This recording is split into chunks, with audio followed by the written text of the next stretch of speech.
মার্কিন president Donald Trump বিবিসির বিরুদ্ধে $5 বিলিয়ন ক্ষতিপূরণ চেয়ে মামলা করেছেন।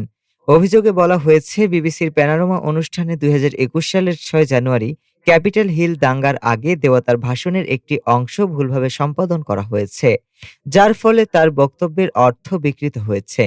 ফ্লোরিডায় একটি আদালতে দায়ের করা মামলায় ট্রাম্প দাবি করেন, এই তথ্যচিত্রের মাধ্যমে তার মানহানি করা হয়েছে এবং বাণিজ্যিক আইনও লঙ্ঘন করা হয়েছে।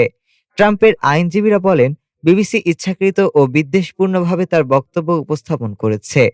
যদিও গত মাসে বিবিসি ভিডিও সম্পাদনজনিত বিভ্রান্তির জন্য দুঃখ প্রকাশ করে, তবে মানহানির অভিযোগ স্বীকার বা ক্ষতিপূরণ দিতে অস্বীকার করে। 2021 সালের 6 জানুয়ারির ভাষণে ট্রাম্প প্রথমে সমর্থকদের ক্যাপিটালে যাওয়ার কথা বলেন এবং প্রায় 50 মিনিট পর চরমভাবে লড়াই করার কথা উল্লেখ করেন। প্যানোরামা অনুষ্ঠানে এই দুটি বক্তব্য একসঙ্গে দেখানোয় বিতর্ক তৈরি হয়। পরে বিবিসির অভ্যন্তরীণ সমালোচনার মুখে শীর্ষ 2 কর্মকর্তা পদত্যাগ করেন।